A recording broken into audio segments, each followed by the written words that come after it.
EFCC filed charges against Cross River born crypto king, Afriq Arbitrage System and trading platform. My country people, welcome to Synod Media. Abeg, if you never subscribe, make you do so now. Also put on your notification bell so that anytime we drop our update, you will get alert. Make you like, comment, and share our videos. Reports when they enter from Abuja, Nigerian capital, dey show say the Economic and Financial Crimes Commission (EFCC) don file charges against Cross River State indigene Jesam Michael and his cryptocurrency trading platform wey dey call Afriq Arbitrage System (AAS) over alleged investment fraud wey dey involve big amount of money of dollars and naira. The EFCC for 7-count charge wey they write down for their affidavit before Justice Emeka Winte for Federal High Court Abuja on Tuesday, April 22, 2025, na because of the bail application wey Jesam Michael file.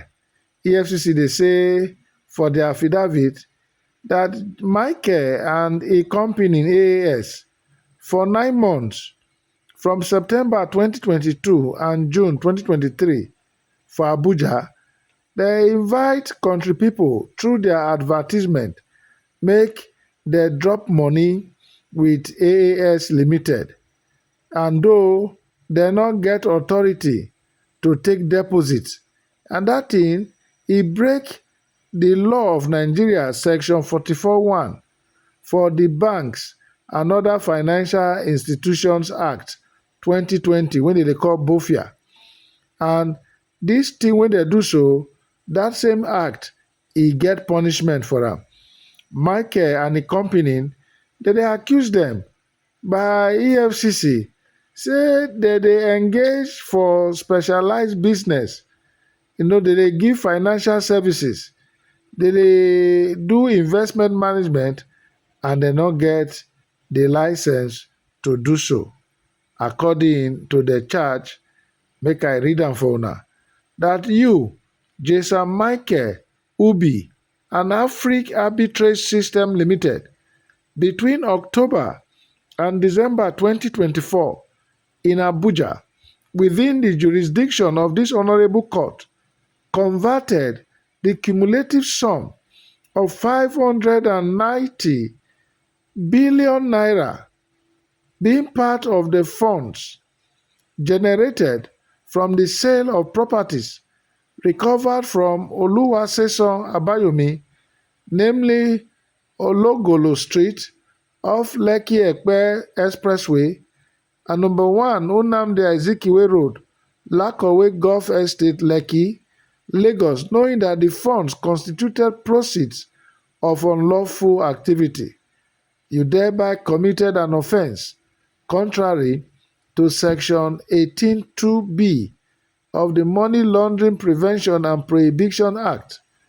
The EFCC charges filed by Iheanacho San, partly read, that you, Jesam Michael Ubi, and Afriq Arbitrage System Limited, sometime in 2022 in Abuja, with intent to defraud, induced Ladi Musa Audu to deposit the sum of $844,416.36 USDT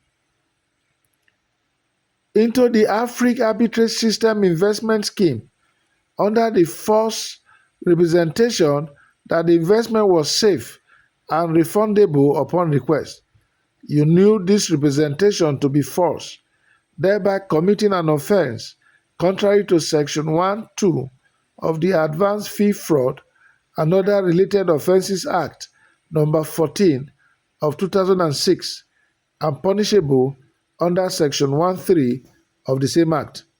That you, Jesam Michael Ubi, and Afriq Arbitrage System Limited, sometime in February 2023 in Abuja, with intent to defraud, induced Augustine Ibolo to deposit a sum of $10,000 into the Afriq Arbitrage System investment scheme under the same false assurances. This also constitutes an offense under the same Advanced Free Fraud Act.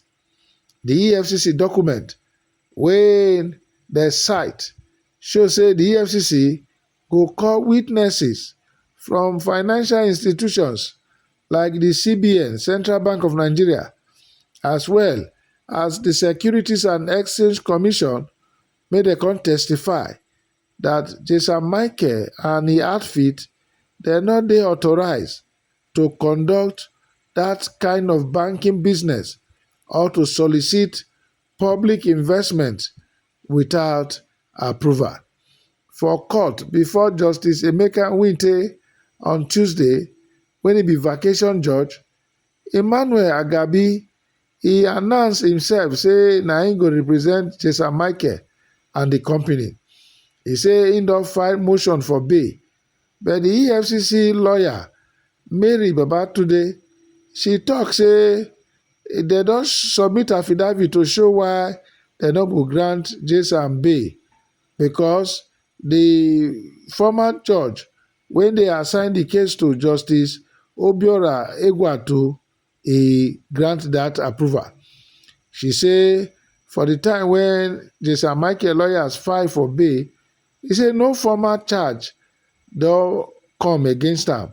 He say but now EFCC don file charge against am, and the charge dem date am April 16, 2024, and that dem ready to prosecute Jesam Michael once they assign the case to a judge.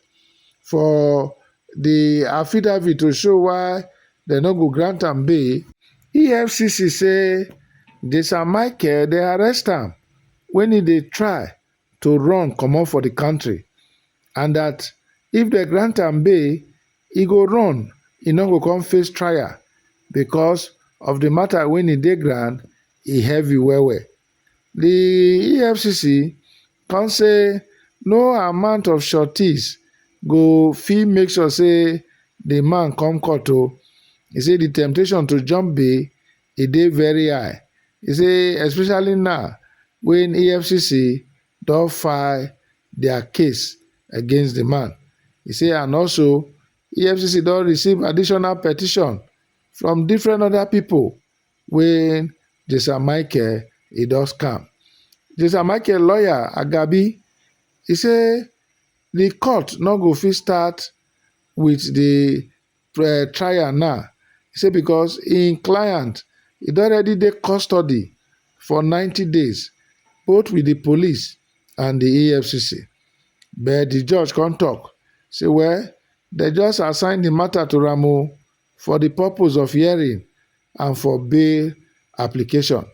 Na there Jesam lawyer come also talk say im submit affidavit make dem take release a client, say the nature of the offence e no dey enough to deny am bail. Babatunde come inform the court, na be EFCC lawyer, say she needed more time make e respond to the affidavit wey Jesam lawyer submit. Say because she just receive the affidavit that morning. Na there the judge, Justice Winte, come adjourn the matter to Monday, April 28, to hear for the bail application. He say he go still give EFCC the time to respond to the application. My country people, na the story of Jesam Michael and e company AAS Limited, when plenty people both Nigeria and abroad, they put their money and resources inside. I shall say the way CBES do now, maybe government don dey take these companies, investment companies dem seriously, so that dem no go wound many Nigerians, since many people don lose their hard earned money. How una see dis matter?